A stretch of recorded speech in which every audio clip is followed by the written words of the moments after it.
What is up, guys? Glad you guys can make it. Went to locals last night. Ended up topping with Sunavalon. I'm gonna go ahead and give you a deck profile here. I noticed on YouTube there is not too many videos on Sunavalon, so I figured this would be a good time to show you guys my deck profile that succeeded at my locals. Went 3-1. Overall, this is a very slept-on deck, and I feel like more people should be more aware of this deck. So I'm going to give you the deck profile, my tech choices, and maybe some test hands or something. We'll see. So let's go ahead and get straight to the profile. So start out here, 3 Loki. Definitely your bread and butter of the deck. You got to play 3. It's absolutely necessary. Mardell, Snowdrop, and Rose Girl. I know a lot of people don't like playing Mardell because it can be clogging your hand, but there is ways to get it out with Snowdrop, so it's not like the end of the world. So keep that in mind. It is an extra body on board, and it does come up a lot. Laurel, Twin, pretty standard for your combo line. For the Therion stuff, 1 Regulus, 3 Borea, and then I also opted to play 2 Rose Paladin. Rose Paladin is really good. It can search your Borea. And then also, if you don't open up your Loki, then, like for instance, I played against Flu Wanderers. They had the barrier statue up. I ended up swinging over the barrier statue and destroying it by battle, and that allowed me to tribute to special summon Loki. Keep in mind, Borea is also a wind, so that actually came up. He thought he had me, but he didn't realize that Borea was a wind. So like there would be times when I would discard Rose Paladin, add the Borea. So that's the thing. The only downside I can say about Rose Paladin is the fact that it's warrior. I wish it was a plant. It would have made the Therion stuff so much even better. It'd be like a 1-card Borea, but unfortunately it's a warrior. So unfortunate, but it is what it is. Next up, 3 Lone Fire. The reasoning behind that is because I also play Rose Whip. I want to maximize the chances of getting my Loki combo off going first, and it's also a bridge for Small World. So I know some people play 1, but like if you banish it, then you can't go for the Rose Whip play, really. So maximizing on Loki or any plant that I need with the Rose Whip going first. This is a going first build. You want to definitely get this out. It's worth it. Me playing I think my deck is like 45, 46 cards, and I never opened this, luckily. It is unfortunate when you do open it, but since I run Small World, you can banish it for something else that you need, so it's not too terribly bad. Next up, 3 Parallel Exceed and a Spore. My reason behind this is Spore can be a bridge to get to Parallel. If you can banish a plant, bring this guy out, and since he's a wind, you can go into Parallel. Spore also comes up as another body on board. It works well with Shrine if you don't want to go for Rose Girl. And typically what you want to do with Parallel Exceed is summon your Loki, bring out Dryas, then activate Parallel Exceed, and then you want to overlay into Strenna in the middle, where when you go into your Jasmine play, you can tribute off Strenna to get a free Sacred Tree. So it's a really good tech choice. Highly recommend giving this a try. It works very well, and I mean, look at this. It looks beautiful, right? I love the prismatic. Beautiful.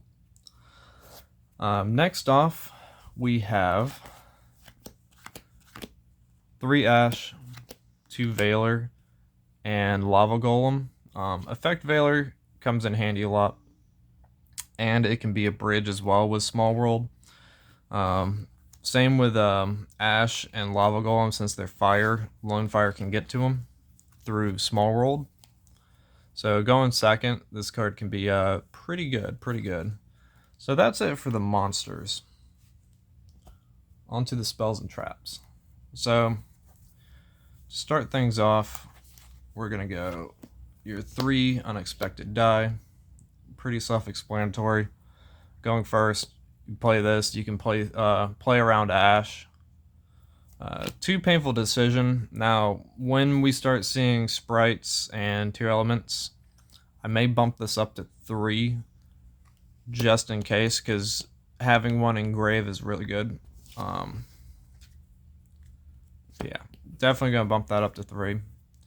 1 sewing, 1 shrine. I don't play 2 sewings. It doesn't come up much. You don't really need a second sewing. You want to keep it as consistent as possible. 1 called by, 1 Disc Coliseum. I opted to main deck 2 Dark Ruler No Mores because it can be a struggle going second sometimes, so I just wanted an extra little oomph going second to break boards, and it did help a couple times. Then 3 Small World. I don't know why I can't say that. Small World is really good when you need it. I know it's a -1, but you can definitely go from -1 to +5, +6 using this card. It's really good going second if your opponent puts out a crazy board and they let this go through. You can add your Lava Golem and just tribute off and go from there if you have unexpected die. Like I said, you can get into Parallel Z this way. You can get it into just about anything in your deck with Small World. It's a very good card, and I do enjoy it. Okay, and for the traps, 1 Bloom and 3 Imperm. Like I said, just wanted a little something extra to deal with people going second. And even if you open it, it's not the end of the world, because I mean it's an extra monster negate. So you'll have like all of your monsters, your Bloom, and then an additional Imperm and maybe a hand trap if you opened it. So it definitely helped out a lot. For the extra deck, it's pretty interesting. Here we go. Sorry, I got it all jumbled up here. So 3 Dryas, you need 3. I wouldn't play 2.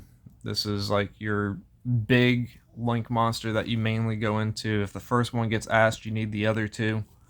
So that's something to consider. Next up, we have our small guys.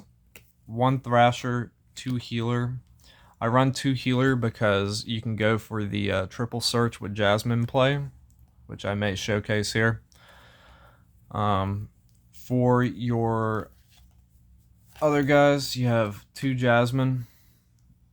It's absolutely necessary if you want to go full combo. 2 Melius. Some people run 3. 2 is just fine for me. You then have your Big Tree and your Bengal Lancer. And then for the XYZs, 1 Strina, 1 Sacred Tree, and 1 Teardrop. Let's go over my side deck choices here. So I ended up leaving competitive play about, I'd say probably about half a year ago or so. I was playing Invoke Shaddolls. I don't know if you guys remember those deck profiles or not. If you haven't, go check it out. I ended up topping every week, first place or second place for about a month and a half, and it was absolutely nuts. This is when Dogmatica was a thing, but I did not run Dogmatica. It was just Invoke Shaddolls. So definitely go check out that profile. Definitely had some spicy choices.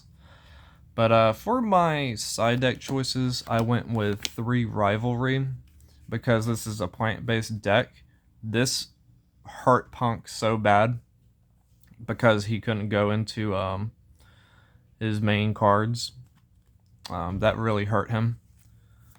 Next off, 3D Barrier. That's really good for most of the matchups, at least on my locals. It was mainly Punks, Despia, and a bunch of other BS. So that's really good going first.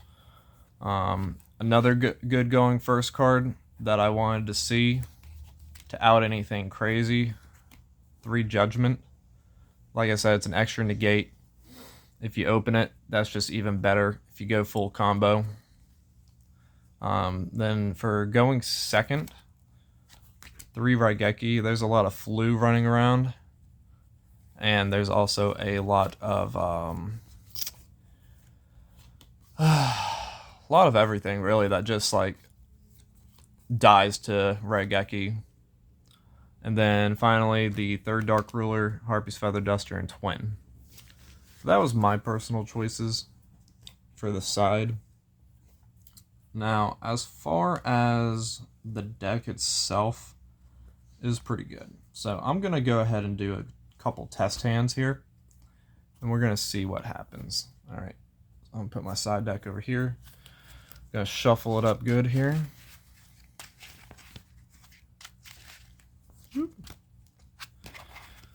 Shuffle it up nice and good. And we'll get to you in a sec.